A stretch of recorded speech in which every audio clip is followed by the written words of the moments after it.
In a moment, our review of the Witchfinders after this.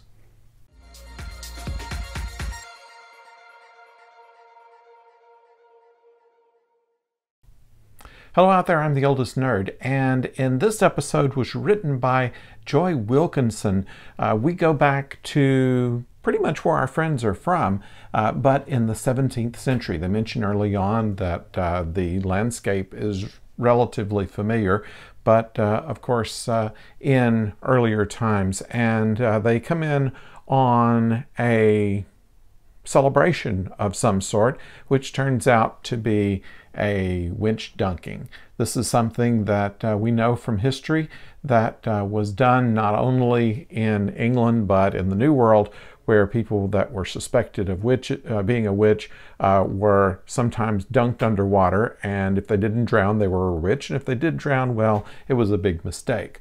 The character who was first dunked did in fact die after being rescued by the doctor. They still were not completely convinced that she wasn't a witch. All this after, of course, the doctor had told everybody in no uncertain terms that you're not supposed to interfere with history. She, of course, did. Now, this is not unusual in Doctor Who episodes that the doctor does not practice what is preached. But in this case, once again, a little more simplistic, a little more overt. But the thing that I take home from this particular episode is this.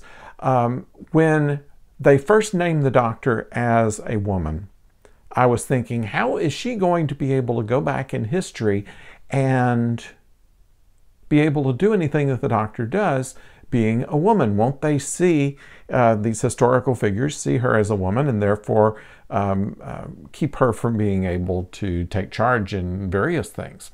And in fact, that's what's happened here. As soon as she comes in with her psychic paper to King James says, well, you can't possibly be in charge of this. You must have taken someone else's credentials, and that must be Graham over there that's actually in charge, must be the chief witchfinder. And even in later part of the episode, she said, if I were still a bloke, I could just fix this. So we are seeing what consequences there are to having regenerated into a woman. It has caused the doctor to be, first of all, not taken seriously in this leadership role that she's assigned to herself, and secondly, accused of being a witch herself.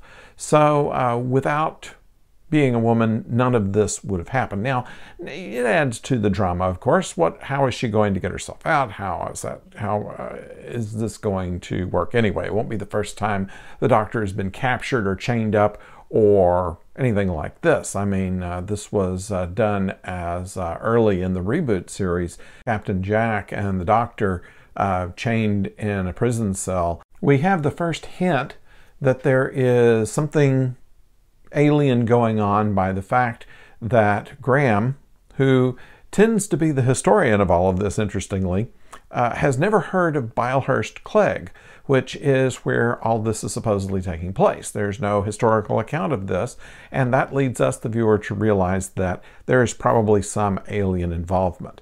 And at the time when the granddaughter is burying her grandmother and gets attacked by what looks like muddy tree roots, it shows that there is an alien presence here which is causing all of this.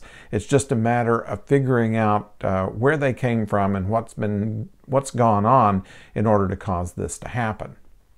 They are able to do an alien story. This becomes a pretty decent episode of Doctor Who, and fairly much in keeping with previous episodes where they go back in history. Usually history has a backdrop, and then there's some alien involved, and the doctor comes in to rid them of the aliens. Usually gets caught and locked up somewhere or not trusted by somebody, but for the first time they add the dimension of being a woman as being one of the difficulties in being able to take charge.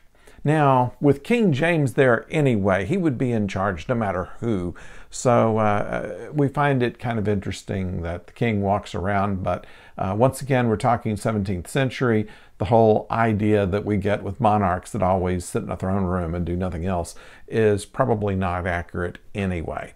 So the fact that the king is being treated like just another guy probably isn't as far-fetched as my instant thought about it was. There's some good lines in here where the doctor accuses the king of hiding behind a title, and the king shoots back, well, you're hiding behind a title too, aren't you, doctor?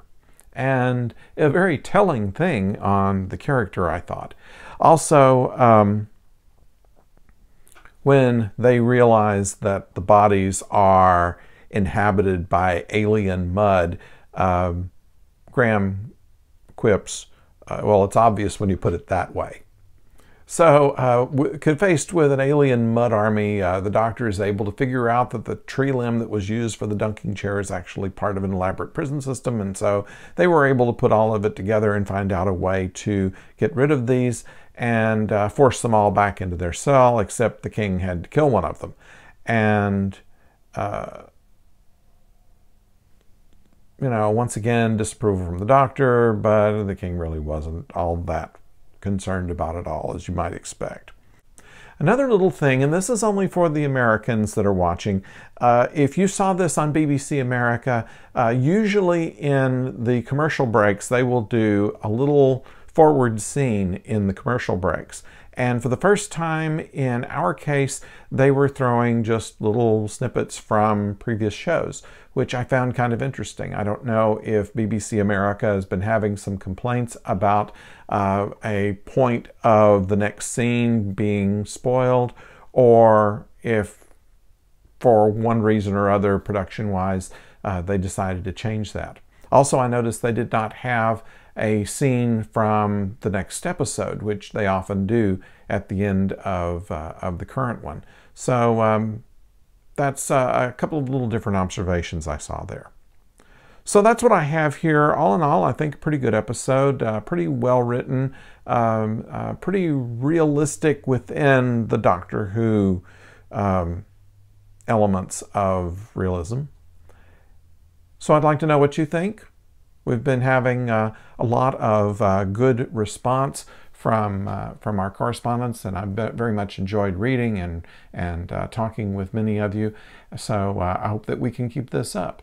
Also, many thanks. We have just now passed 1,000 subscribers and have gone a little beyond that. I'd like to thank everybody who's subscribed to this channel over the course of about 9 months. It has been a wonderful ride, and especially lately it has been overwhelming to the response of people. I cannot tell you how much I appreciate that and how much it makes me want to keep going. So thank you very much. Until next time, don't go far.